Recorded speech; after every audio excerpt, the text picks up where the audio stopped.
자, 그래서 이제 경제적 환경 요소에 대한 예시들을 우리가 쭉 살펴봤고요. 조금 더 이제 부연 설명해 드리면 환율 변동 같은 경우 원화 절상, 원화 절하 뭐 이런 거 평가 절상됐다, 절하됐다 이런 거 생각해 보시면 될 것 같아요. 자, 요거만 좀 얘기하고 말았네요. 두 번째는 이제 폴리티컬 리갈 정치 법적인 요소 한번 살펴보도록 하겠습니다. 자, 그래서 정치 법적인 어떤 영향 요소는 뭐가 되냐? 개념을 한번 읽어보면 정부 혹은 정당의 정책이나 기조 법령과 관련된 환경 요소. 자, 그래서 어떤 것들이 있느냐? 첫 번째, 경제 정책. 이제 코비드 사태 나면서 이제 우리나라에서 국민들에게 재난지원금을 줬죠. 그러니까 재난지원금을 줘가지고 상인들이 좀 이익을 많이 봤다고 해요. 어떤 상인이냐? 모든 상인이 이익 본 건 아니고요. 안경점 같은 경우죠. 재난지원금 받고 많은 사람들이 안경을 많이 맞췄다고 해요. 예를 들면 뭐 저희 집 같은 경우도 와이프하고 저하고 다 안경을 쓰거든요. 둘이 안경 하려면 비용이 만만치 않잖아요. 그래서 일시적이지만 안경점이 상당히 잘 됐었다라는 얘기 요거 하나. 근데 지금은 또 어떻게 될지 모르죠, 그죠? 그때 이제 수요가 반짝 올랐다가 이런 거 어떤 경제 정책으로 영향을 볼 수, 경제 정책으로 인해서 영향을 받은 어떤 특징적인 모습이라고 할 수 있죠. 그 다음에 뭐 예를 들면은 뭐 이제 정부 정당의 어떤 기조로 인해서 우리나라 산업이 활성화된 부분이 있어요. 우리나라 뭐 노태우 정권 때는 죄송해요, 노태우가 아니라 노무현 정권 때 그리고 김대중 대통령 정권 때 그때 대북 사업이 상당히 활발했죠. 그래서 현대아산이라는 회사, 그죠? 현대아산 같은 경우는 이제 대북 사업 했었잖아요. 그래서 금강산 관광도 하고 그랬었죠. 이런 것들은 어떤 그 정부의 어떤 정치적인 그 특색과 맞물려서 우리가 살펴볼 수 있는 요소다. 대북 사업이라고 해야겠네, 그죠? 자, 그 다음에 두 번째 법령 제정 및 개폐라는 게 있어요. 그래서 뭐 저번에도 말씀드렸지만 뭐 벤처기업의 어떤 활성화를 위해서 2011년에 유한책임회사라는 걸 만들었죠. 유한회사만 있었는데 그래서 2012년부터 유한책임회사가 회사 형태의 어떤 새로운 모습으로 등장하게 되었죠. 복습을 해보면 출처자 수에 관계없이 의결권을 행사할 수 있다. 그리고 유한회사의 대표이사가 아니라 업무 집행자의 역할이 유한책임회사에서는 중요하다. 이렇게 슬쩍 한번 복습도 한번 해봤어요. 그래서 상법 같은 것들을 개정할 수 있다. 그래서 기업 활동에 영향을 줄 수 있다. 뭐 이렇게 우리가 정리해 볼 수도 있겠네요. 그 다음에 이제 국내외의 정치 상황 변동이 있어요. 지금 제가 필기 안 하고 말로만 설명했다고 해서 그냥 가만히 계시면 안 돼요. 필요한 경우 여러분들이 적으시면 돼요. 정부 및 정당의 기조다. 저 같은 경우에는 대북 사업 적고, 그 다음에 뭐 경제 정책에 재난지원금 적어보고, 그 다음에 법령 제정할 때 상법 개정으로 인해서 벤처기업이 활성화될 수 있는 기회가 생겼다. 뭐 이렇게 쓸 수도 있고, 그죠? 필기를 잘 하셔야 돼요. 그냥 말로만 듣고 지나가면 여러분들이 기억이 안 나요. 그래서 말씀드렸나? 지금 필기하실 때 직접 종이에 적는 친구도 있고 태블릿 컴퓨터 이용해서 타이핑 치고 이런 친구들이 있는데 연구 결과에 의하면 손으로 직접 쓴 내용들이 더 머릿속에 오래 남는다고 해요. 타이핑보다는 참고로 알아두시고요. 그래서 뭐 여러 가지 이제 새로운 IT 기술이 들어오면서 여러분들 좀 편해졌지만 옛날 방식이 더 좋은 것도 있는 것 같아요. 그죠? 또 더 얘기하고 싶은데 여기까지만 하자. 시간이 없으니까. 자, 그 다음에 국내외의 정치 상황 변동이라는 게 있네. 국내외의 정치 상황 변동. 예를 들면은 이런 거죠. 집권 정당의 변화, 그죠? 집권 정당의 변화. 집권 정당의 변화. 그래서 뭐 여러분들 잘 알다시피 몇 년 전에 박근혜 대통령 때 이제 개성공단이 없어졌었잖아요. 그죠? 노무현 정권 때 북한하고 관계가 많이 회복이 됐었는데, 그죠? 이런 것들 집권 정당의 어떤 변화를. 그래서 개성공단에 있는 분들 좀 손실이 많이 발생하셨겠죠. 이런 것들 좀 살펴볼 수 있고, 그 다음에 외국의 내란 쿠데타가, 자, 외국의 내란 쿠데타. 그리고 뭐 정치적인 변동이 있을 수 있어요, 그죠?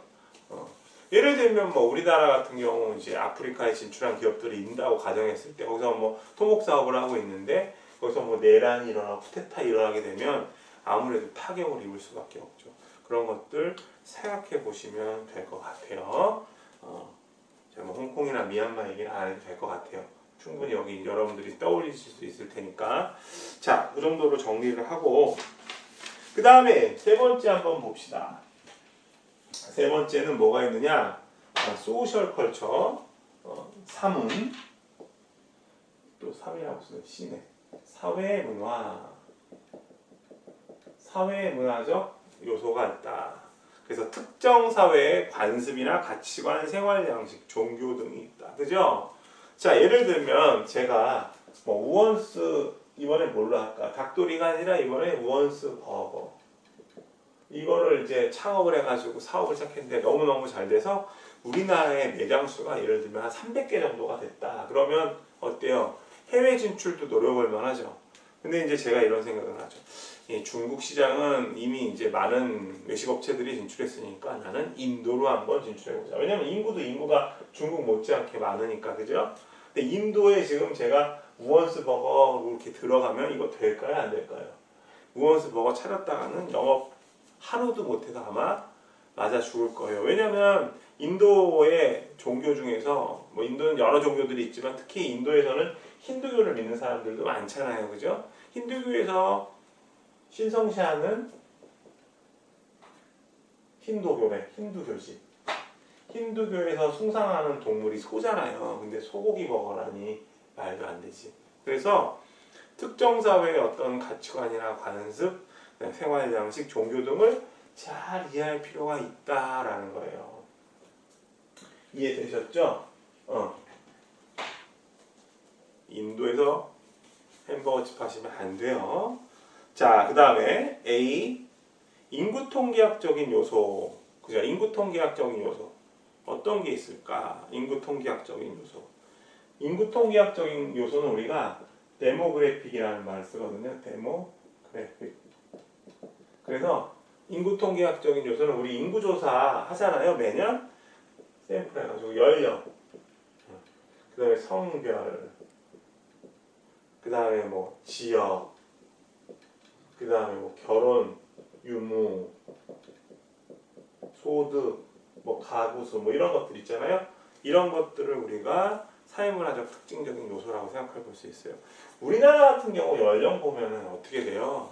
지금 뭐 일본은 말할 것도 없고 우리 점점 이제 연세 드신 분들이 많아져서, 그죠?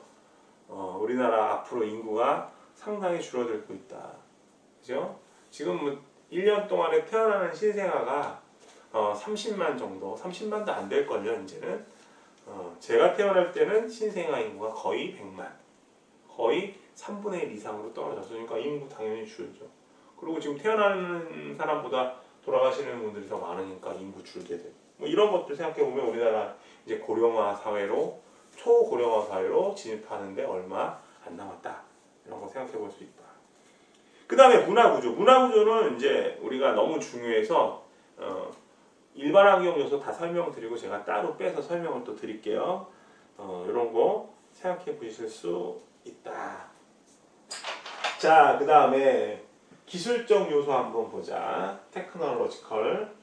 자, 신제품 개발, 공정 및 유통 경로 개선과 관계된다라고 이제 우리 핸드아웃에 있는데, 기술적 요소하고 가장 영향을 주고받는 산업이 뭐냐면 전자산업이 있어요. 그죠?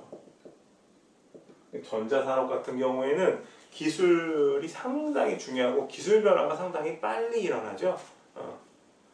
그래서 제가 하나 그려볼게요. 이 프로덕트 라이프 사이클이라는 게 있거든요. 우리말로 얘기하면 제품 수명 주기라고 해요. 제품 수명 주기. 줄여서 PLC, Product Life Cycle. 그래서 여기가 이제 매출이고 이게 시간이라고 하면 크게 이렇게 구성이 돼요. Introduction, Growth, 그다음에 Mature, Decline. 그래서 우리말로 이야기하면 도입기, 그다음에 성장기, 성숙기, 쇠퇴기 이렇게 하는데 여기 이제 S자 모양을 갖거든요. 전자제품 처음 도입될 때는 구입하는 사람이 얼마 없을 테니까 매출이 작다가 성장기에는 이 기울기가 급속하게 늘어나고 성숙기에는 완만했다가 쇠퇴기에는 기울기가 이제 점점 약히 줄어들죠, 매출이. 근데 제가 말씀드리고자 하는 건 뭐냐면은 이 제품 수명 주기에서 이 사이클, 다시 얘기하면 도입, 성장, 성숙, 쇠퇴기 이 사이클이 전자제품 같은 경우에는 상당히 짧다라는 거죠. 수명 주기가. 지금은 여러분들 TV 어떤 거 보세요? 대부분 집에서 보는 TV LED였을걸요? 그전에는 뭐였어요? LCD. LCD 이전에는 뭐였어요? 우리 브라운관 TV 많이 봤었잖아요. 아니다. 프로젝션 TV 많이 봤다. 프로젝션 TV 많이 보고 그 다음에 브라운관 TV 많이 봤죠. 유리로 된 거. 그죠? 이런 기술들을 2000년대 초반만 하더라도 프로젝션 TV 많이 봤었어요. 지금 그리고 한 10년 전만 해도 LCD TV 많이 보고 지금은 대부분 LED TV죠. 그러니까 이런 것들, 요런 그 수명 주기가 굉장히 짧다라는 거예요. 신기술이 많이 등장하니까. 전자제품 같은 경우에는 기업 입장에서는 이 제품 수명 주기 길면 좋잖아요. 한 가지 얘기해 보면 자동차 같은 경우도 그래요. 보통 이제 과거에 현대차 같은 경우에는 한 5, 6년 주기로 신차들이 나왔었거든요. 예를 들면 소나타 그러면 소나타가 뭐 이제 나왔다. 그럼 소나타 뭐다. EF 소나타다. 그리고 NF 소나타다. 이런 식으로 한 5, 6년 있다 나왔는데 지금은 2, 3년에 한 번씩 외형만 좀 바꿨어. 페이스리프트라고 해서 신차들이 거의 신차급의 차들이 계속 등장하고 있죠. 그러니까 소비자들의 욕구가 다양하다는 거예요. 그러니까 기존 제품 수명 주기가 자꾸 짧아진다고 하는 것은 소비자들의 기호가 많이 변한다. 특히 전자제품에서 많이 그렇다는 거죠. 오케이? 에어컨 같은 것도 보세요.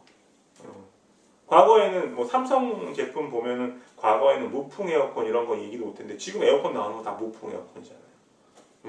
이해되셨죠? 소비자들의 다양한 기호가 있기 때문에 신제품을 계속 개발한다. 그러니까 R&D가 얼마나 중요했어요, 연구 개발이. 자, 복습 한번 해보면 민츠버그의 스트럭처 컨피규레이션, 그죠? 조직의 5가지 구성 성분을 봤을 때 당연히 R&D 기술 지원, 테크노 스트럭처가 커질 수밖에 없죠, 제조업에서는. 자, 이해되셨죠? 배운 걸 이렇게 적용을 한번 해보세요. 다 연관이 있으니까. 그래서 제품 수명 주기가 짧아진다라고 하는 거는 결론을 내리면 경쟁사 간 정말 제품 가지고 경쟁이 너무나 치열해진다는 거죠. 경쟁사 간 신제품을 자꾸 개발하고 경쟁을 치열하게 한다. 이렇게. LG하고 삼성 전쟁이잖아요. 그죠? 이런 사례들 되게 많아요. 하나만 예를 들어볼까요? LG에서 코드 제로 A9으로 상당히 히트를 쳤잖아요. 무선 청소기. 무선 청소기 우리나라에서는 다이슨 청소기가 상당히 인기 많았는데 LG에서 A9 나오면서 인기 상당히 많았죠. 질세라 삼성이 과거에 파워건이라는 제품 만들었는데 LG하고 경쟁에서 밀려가지고 지금 제트인가 새로운 제품 다시 출시했거든요. 그런 것만 봐도 상당히 짧다. 제가 볼 때는 파워건 1년도 2년인가 있다가 바로 내렸을걸요. 주변을 한번 살펴보세요. 자, 그 다음에 새로운 사업의 등장, 사업 영역의 등장. 자, 예를 한번 볼까요? 이런 게 있다. 기술적 요소. IT 기술이 이제 보급되면서 우리가 온라인 쇼핑을 즐기게 됐죠. 온라인 쇼핑. 여러분들 온라인 쇼핑 해요, 안 해요? 하죠. 서점 좀 옛날에는 이런 낭만이 있었어요. 교보문고 아시죠? 교보문고. 여러분들은 잘 모르겠지만 지금도 있나? 옛날에는 이제 그 종로에 가면은 종로서적이라는 데가 있었어요. 옛날에. 지금도 다시 뭐 리뉴얼 해갖고 막 이름을 살렸다고 하는데 옛날에 종로서적 있고 광화문에 간 쪽에 가면은 교보문고 있었거든요. 막 그 동네가 그 동네긴 하지만 그러면 이제 거기 가서 지금 교보문고 지금도 있지만 책을 많이 봤었어요. 지금 이제 교보문고 가보셨을 텐데 광화문에 있는 교보문고 가보시면 여러 가지 팔잖아요. 책만 파는 게 아니라 그죠? 근데 옛날에는 순수하게 책만 팔았거든요. 음반하고. 그래서 저 같은 경우에는 옛날에 이제 음악 들을 때 지금 그렇죠. LP판 같은 경우 그다음에 CD롬 이런 거 많이 샀어요. CD롬 LC라고 썼어. 토익 하나. CD롬 이런 것들 구입 많이 했었어요. 책도 많이 사고. 근데 요새는 어때요? 도서 같은 거 다 온라인에서 많이 구입하잖아요. 직접 집에서 딱딱 배송해주고. 그래서 온라인 쇼핑몰이 상당히 커졌죠. 그래서 지금 보면 롯데 같은 경우에는 롯데 쇼핑이 있고요. TV, 그 다음에 롯데닷컴 있고, 롯데닷컴, 온라인몰, 그 다음에 백화점 있죠. 그 다음에 또 뭐 있어? 마트도 있어. 롯데마트. 이게 다 연결이 되잖아요. 여기 온라인. 그 다음에 여기는 오프라인. 온라인, 오프라인이 다 연동이 되죠. 그죠? 과거에는 롯데 그러면 백화점이었는데 지금은 마트도 생기고 롯데닷컴 그다음에 여러 가지 TV 홈쇼핑도 생기고 그죠? 이런 것들을 다 연결하고 특히 이제 온라인 쇼핑몰 등장하면서 같이 커진 게 뭐냐면 택배. 온라인 쇼핑몰의 가장 큰 장점은 소매 매장이 없는 거잖아요. 똑같은 제품을 온라인 쇼핑몰에서 저렴하게 살 수 있는 게 우리가 예를 들면 제가 이 시계를 뭐 30만 원 주고 백화점에서 산다 그러면 온라인몰에서는 20만 원 정도면 사거든요. 왜냐면 백화점 같은 경우 전시하고 매장 직원들이 소개하고 이런 비용 포함되어 있는 거잖아요. 유통 비용이 더 들어간 거죠. 근데 온라인으로 주문하면 창고에 있는 거 바로 택배 회사를 통해서 보내주면 되니까 유통 비용이 줄어들죠. 그래서 이 IT 기술의 도입으로 인해서 그죠? 인터넷이 발달되면서 인터넷 여러분들 뭐 지금 여러분들 같은 경우에는 늘 쓰셨겠지만 저는 인터넷을 언제 경험했냐면 90년대 후반에 경험했어요. 그러니까 제가 대학교 입학했을 때가 이제 90년대 초반이니까 그때만 해도 컴퓨터를 잘 안 썼죠. 제가 군복무할 때도 컴퓨터가 없었거든요. 그러니까 저는 되게 신세계를 겪은 거예요. 그래서 90년대 후반 되니까 학교에 막 인터넷 깔리고, 그죠? 인터넷도 그전에는 랜선 없을 때는 전화선 가지고 이용하고 막 그랬어요. 그전에는 통신, 뭐 하이텔이나 나우누리, 천리안 이런 거 많이 쓰고 그랬었죠. 그게 얼마 안 돼요. 인터넷을 자유자재로 쓴 거는 이제 20대 후반 됐을 때, 제가 거의 30 됐을 때나 그때 사용을 했으니까. 여러분들은 지금 너무나 당연하지만. 그래서 이런 그 인터넷 기술이 어떤 새로운 사업, 그죠? 영역을 등장시키는데 지대한 영향을 했죠. 온라인 쇼핑몰 비중 어마어마하잖아요, 지금. 그리고 택배회사 같은 경우, CJ 같은 경우 보면은, 택배회사를 갖다가 아예 인수를 해버렸죠. 그래서 CJ 대한통운 그러잖아요. 대한통운이라는 회사가 따로 있었는데, 택배회사, CJ 대한통운이 돼서 물류회사를 가지고 있는 거예요. CJ 홈쇼핑도 상당히 유명하잖아요. 오쇼핑인가? 온라인 쇼핑몰. 자, 이렇게 좀 정리를 하셨으면 좋겠네요. 자, 6페이지 보시면은 이제 제가 사회문화 특징 중에서 문화 얘기를 좀 한다고 말씀을 드렸어요. 자, 봅시다.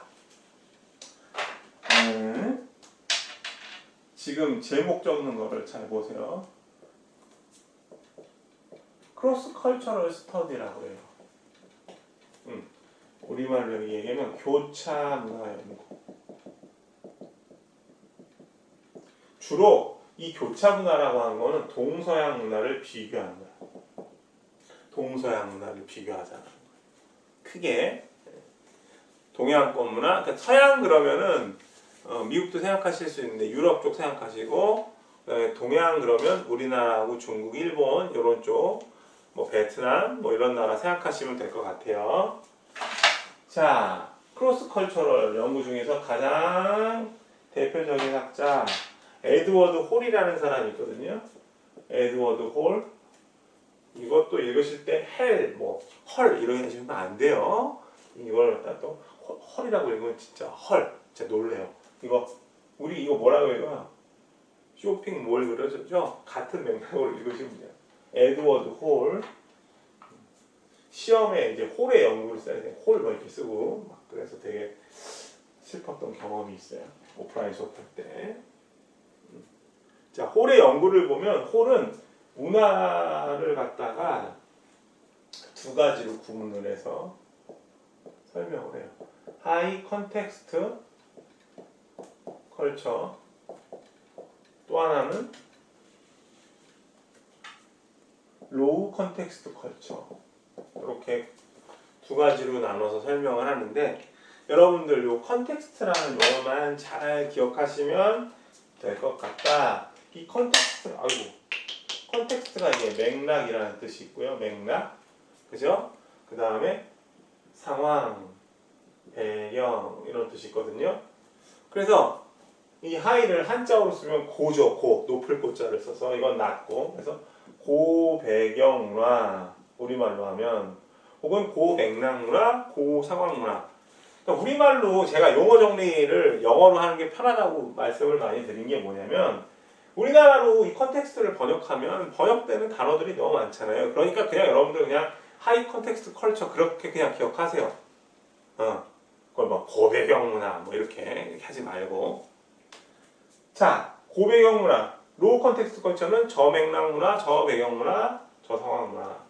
개념을 설명하자면 어떤 개념이냐면 이 하이 컨텍스트 컬처는 상황을 구체적으로 설명하지 않아도 잘 이해할 수 있는 문화. 다시요. 상황을 말로 설명하지 않아도 잘 이해할 수 있는 문화. non-verbal. 그러니까 말하지 않고도 잘 이해할 수 있는 문화. 그러니까 상황을 높은 수준으로 이해한다 이렇게 보시면 돼요. 고배경이라는 거는 상황을 높은 수준으로 이해를 잘한다. 로우 컨텍스트 컬처는 특정 상황이 벌어졌을 때 그 상황을 말로 설명을 다 해야 된다는 거예요. 구체적으로. 그래서 결론을 내리면 우리나라하고 중국, 일본, 베트남 같은 농경 국가, 한자 문화권 국가에서는 특히 하이 컨텍스트 컬처 문화가 발달했고, 그 다음에 주로 이제 게르만족들이 사는 유럽 지역, 뭐 독일이라든가 영국, 그렇죠? 뭐 이런 지역들, 뭐 덴마크 이런 나라들은 특히 로우 컨텍스트 컬처, 저배경 문화가 발달했다는 거예요. 자, 예를 한번 들어보죠. 도대체 그럼 무슨 얘기인가? 자, 예를 들면 지금 우리가 오프라인 수업을 하고 있다고 가정해 봅시다. 오프라인 수업. 지금 우리가 금요일 날 수업을 하고 있어요. 금요일 날 오후 시간이 되면 여러분들 막 가슴이 들뜨죠. 왜냐면은 이때는 이제 일주일이 마감되는 시간이니까 불금을 보내야 되잖아요. 즐겁게. 요새는 불금을 보낼 수 없지만 하여튼 코로나가 상당히 원망스러워요. 언제 일상으로 돌아갈지. 금요일 날 제가 이제 수업을 예를 들면 이제 오후 수업을 하고 있어요. 지금 한 5시 반 정도 됐어요. 오후 5시 30분 정도. 여러분들이 수업 딱 듣고 있는데 오프라인 수업이라고 가정을 하고 오프라인 수업 가정이야. 이제 제가 이러는 거죠. 이제 학교 앞에 중국집이 있는데 중국집에서 음식을 제가 여러분들 너무 공부한다고 고생한다고 사준다고 이야기를 해요. 자, 여러분들 오늘 금요일날 늦게까지 공부하니까 너무 수고했으니까 제가 여러분들 다 함께 가서 중국집에서 여러분들 먹고 싶은 거 다 사드릴게요. 딱 얘기를 했어. 그럼 여러분들 화도 성 막 지를 거 아니에요. 뭐 누구는 뭐 머릿속에 막 공부 가주 시켜야지 막 이러고 있고, 누구는 뭐 우산슬 시켜야지 막 이러고 있는데 갑자기 이원 선생님이 그런데 저는 개인적으로 짜장면을 좋아합니다. 가장 좋아하죠 짜장면을 하고 딱 얘기를 했어요. 그럼 여러분들 어떤 느낌을 받아요? 우리나라는 고배경 문화니까 대다수 학생들은 이렇게 생각할걸요. 야, 요 선생님 중국집 가서 아무거나 다 시켜도 좋다고 얘기해놓고 짜장면 좋아한다는 걸 보니까 짜장면 이상을 시키면 큰일 나겠구나. 그래서 예를 들면 학생 수가 100명이라고 한다면 이 중에서 80명 정도는 아마 짜장면 이하의 제품을 시킬 거예요. 우동이나 이런 거. 20%는 비싼 거 시킬 수도 있어요. 그러니까 저는 짜장면을 개인적으로 제일 좋아합니다라고 얘기한 건 뭘까요? 이 말을 뒤집어 보면 어떻게 이해할 수 있어요? 짜장면 이상은 시키는 건 만행이다라고 압력을 주는 거잖아요. 근데 이거를 지금 이제 제가 이제 미국 학교에서 이런 얘기를 하면 학생들은 그렇게 생각해요. 아, 이 선생님 짜장면 좋아하나 보다. 난 탕수육 시켜야지. 난 팔분채 시켜야지. 상관없다고요. 그러니까 우리는 상황을 잘 이해하죠. 이해되셨어요? 여기까지 이제 간략하게 좀 설명을 했고 이어서 3부에서 구체적으로 문화에 대한 거 조금 더 다뤄볼게요.